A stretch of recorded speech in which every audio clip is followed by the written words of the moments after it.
Hey stars, and welcome back to Just Fizzstah. Today's video I will be talking about my pregnancy experience and more related to my pregnancy and managing my conditions, which was really quite easy. So we will start from the beginning. So it might get a little TMI-ish, but you know, pregnancy is a little bit ick if I am entirely honest. So I had come off of birth control because I moved out my mom's house, and I'm obviously right now I'm 29, but at that time I was 28. I was thinking, yeah, this is the time I want to start, and I had been on the pill for like 10 years. So I thought everyone would say,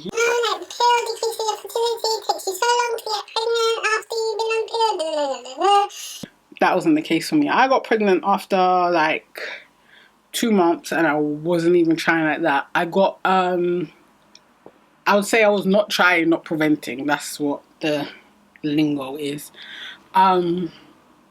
Yeah, so I had downloaded one of those period tracker ovulation type apps, and I was logging all the things. So when I did get pregnant and we finally went for like our dating scan, it was just 1 day off. So I think from my app date, it said that he would be due on Monday the 12th, but then from the scan dates it says Tuesday the 13th. So it was literally just 1 day off. So I would recommend those apps. I feel like they're quite useful, but you do need to have put in a few months data for it to be accurate. So whereas I'm using it now after I've had Elijah, it's not that accurate anymore, because firstly, your body takes time to get back into a natural woman, and secondly, after I had him, I went back on birth control for a bit because I had a C-section. I didn't want to get pregnant right away, and so now I have to wait to have a few months for it to improve its accuracy once it gets built up the data profile. But anyway, back on track. So I was using the app to track. So then my period was 2 weeks late, but for me, I would say for about the first like 3.5 months, being pregnant just felt like, to me, my period was about to come. So my period was late, and I didn't think anything of it because I had like that heavy feeling in my uterus, like my period was about to come, kind of achy, not crampy but achy. So I just thought, yeah, my period's gonna be late. Like sometimes periods are late, like it's nothing. Then it came to a week late, and I think that's the most that my period's ever late, is a week. So I thought, okay, my period's gonna come. My period didn't come. So it come to like a week and a half, and I was thinking, my period's never normally this late. Let me get a pregnancy test. I had got some clear blue pregnancy test from last time my period was late, but I was actually on the pill them times. But me, I'm really not, like, when it comes to things about my body, I'm just like, get really, I don't even know the word, tetchy, iffy, whatever. So I had got those pregnancy tests then, but that was like probably a year before. But literally the time when I was about to sit down to do that pregnancy test, my period came, and it was exactly 1 week late. So that's why this time when I was 1 week late, I was like, oh no. Last time I rushed to do a pregnancy test and my period came like the same minute I was about to take it. So I didn't worry about that. So then it was coming up week and a half. I was like, okay, let me go take that clear blue test. I don't know if they was too old, they went out of date, whatever, but both of them they didn't have a control, nothing. They were just inconclusive. So I was like, all right, I need to get some more pregnancy tests. I ordered some pregnancy tests on Amazon Prime. I bought First Response. I did one day after work. The line was so faint, and me and Elle were like, let's try again in the morning, because I don't know, that looks a bit iffy. But you know, now I know any kind of second line, you're pregnant. But I'll see. First time I ever had a positive pregnancy test, I didn't know anything about it. So yeah, I did it again, had a faint line. Then I thought, okay, we need to get in some professionals here. So one of my friends, she's got 5 kids. My other friend, she had just had her 3rd baby. I sent them the picture. I was like, guys. Both of them were like, oh my God, congratulations. I was like, wait, but it's really faint. I was like, no, you're pregnant, Jay. Like, we know about this. I was like, okay, cool. So that time I was about just under 6 weeks, because my period was just over 2 weeks late. So just under 2 weeks late. So I was just about 6 weeks. So I made a doctor's appointment, went, said I was pregnant, blah blah blah. Cool. Went to the doctor. The doctor said that I would get referred, but I didn't. Long story short, I had to go refer myself to the hospital. Then after I had my booking in appointment, which is when you go to the midwife, you get your blood test to confirm that you're pregnant, and they ask you a million questions, you and your partner, literally a million questions about health history, family history, blah blah blah. Ask you a million questions. Send your partner out the room to make sure you're not a victim of domestic violence, drug abuse, if you've had any like STDs in the past that your partner doesn't know about. They'll ask you a million questions. So you have that. And then you say you consent to having the Down syndrome test, which we did because we just thought, well, I'm going to take whatever tests I can get. I want everything. So we did that. Then I got my dates for my scans, my 12-week scan and 20-week scan. Because here in the UK, like, as long as you don't have any complications, you only get 2 scans. You get one at 12 weeks, which is your dating scan to confirm your due date.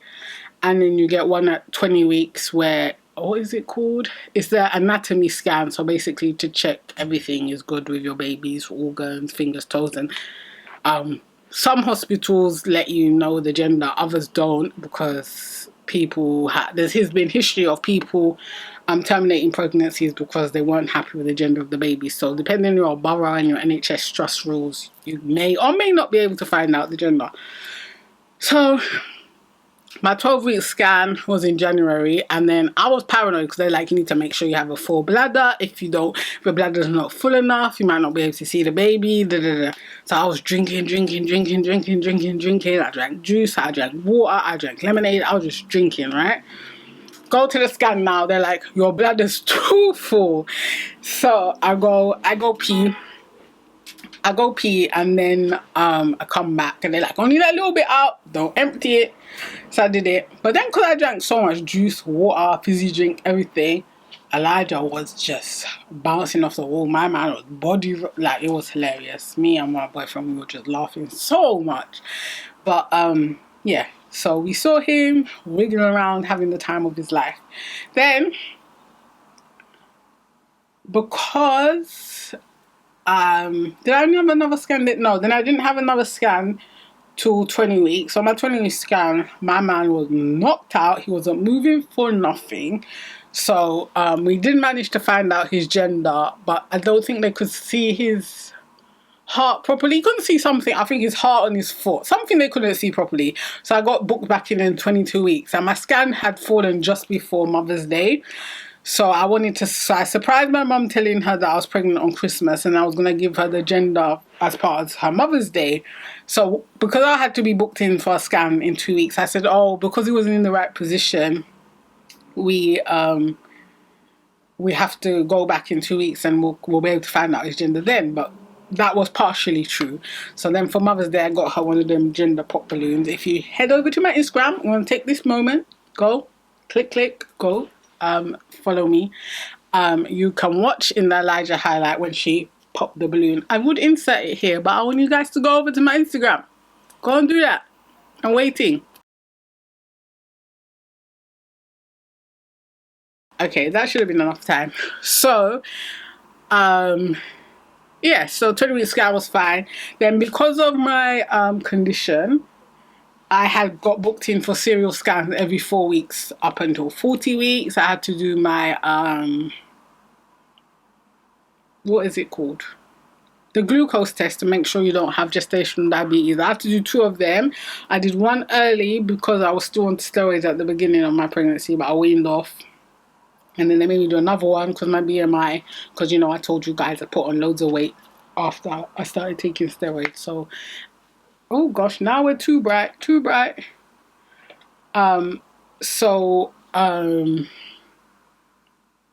Yeah, the lighting is giving me stress today. Sorry, guys. So yeah, I did that. Symptom wise, I was sick for 3.5 months. I had morning sickness till like it completely went away when I was about, I'd say 16 weeks. That's when it completely went away. But I just felt sick all day, every day. At first, chewing gum helps, but then after chewing gum was making me feel sick. So I went to mints like Polo mints, soft mints. Spearmint was my favorite. Then after that, I was also taking like ginger ale, like ginger beer, whatever you want to call it. That helped me. And just generally eating, but I couldn't eat all day because that would make me feel sick too. So it was just basically a perpetual state of feeling sick. I also had upset stomach, constipation, diarrhea, piles. All three of them was just, baby was not cooperating with me. I was really, really itchy. There was a point, I don't know, it was like, people say like your tummy gets itchy because you're stretching, but no, I was like itchy all over, and then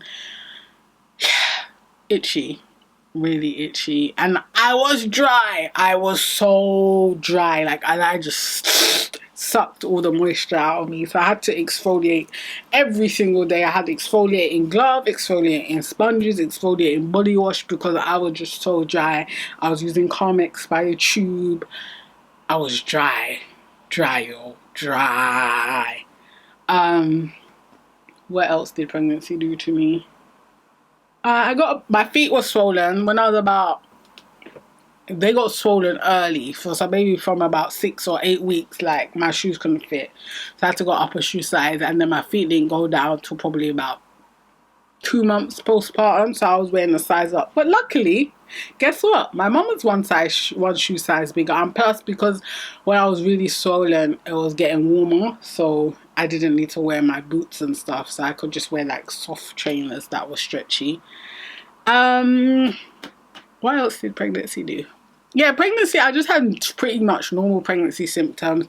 Literally had no arthritis type symptoms. I think maybe a couple of days my hands ached, but that's it. I had none. No muscle, but no burning in my legs, no joint pain.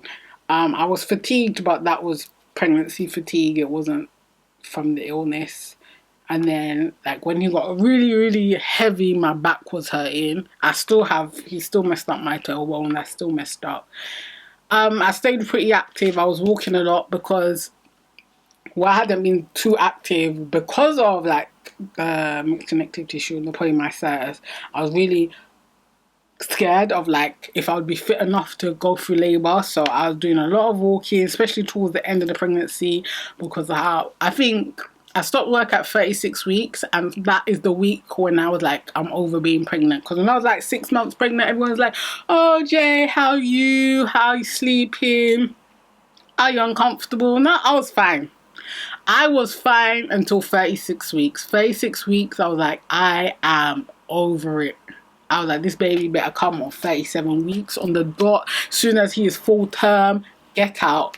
Like 36 weeks is when I was over it. So I know for future pregnancies, start maternity leave at 36 weeks. But yeah, pregnancy was really, really fine. So any of you guys that are hoping to get pregnant, just make sure, like they do advise that your lupus, your lupus, your mixed connective tissue disease, whatever, has been in remission. So mine had been in remission for a good while. They say remission like no symptoms, but I just didn't have, I still had a little bit of symptoms, but not where they were bothering me. Because for me, I've never had a period of time where I had no symptoms whatsoever. Apart from pregnancy where they were minimal, just had achy hands maybe for 2 days. But yeah, so make sure you're in remission, clinical remission, even if that's not symptom free. And then just be healthy. I was really, really, I was drinking so much water, so much water when I was pregnant, because it's important to stay hydrated. I was eating all my fruit and veg, taking my supplements, lots of general exercise. I was walking. What else did I do? Sleep, lots of sleep, just general everything they advise for pregnant women to do. I did that, and just took care of myself before getting pregnant. Even though I wasn't like planning to get pregnant so soon, I have just found the groove of what worked for me. So I think that helped. So that would be my advice for anyone that's got lupus and is pregnant, mixed connective tissue disease and pregnant, or planning to get pregnant. So make sure before you're pregnant, like in my normal vitamin supplement regime, which I have posted, I'll link that video here somewhere down below up on the cards, that I normally have folic acid and I take vitamin D. So that was already in my vitamin regime. Whenever I've had to do my vitamin D deficiency tests, I've been all good. So I think all of that was in my favor. So pregnancy was really fine. I had no problems except normal pregnancy thing. I got a bit anemic, so I had to take iron supplements, but again, that's pretty common in pregnancy. So I didn't have anything out of the ordinary. And as pregnancies go, mine was really easy. Like, I had some of the normal pregnancy symptoms, but it was nothing like dire. So yeah, that's what the pregnancy was like for me. I didn't really start showing till I was about 7 months. I just looked like I'd eaten too much, which I was upset about. So I really hardly took any pictures during pregnancy. Most of my pictures are from the end when I had a big round belly. I just thought I looked like I really ate too much. But yeah, so next pregnancy I will try and take more pictures, because that's the one thing I do regret. If you've got any other questions, leave them down below and I will answer them. If there's enough, I'll make another video. Make sure you go ahead and subscribe. Subscribe if you aren't subscribed and you're watching this. Go and follow me on Facebook, Twitter, Instagram. Get to it. And if you watched all the way to the end, I say give me a star emoji, because you know, you guys are my stars. And as always, thank you for watching. I hope you found this video informative. I think I might record 1 or 2 more, so there might be like 4 videos in total in this get up and this dodgy lighting. I should have got the other umbrella light out, but I'm lazy and I didn't want to. So thank you for watching, and I'll see you next time. Bye guys.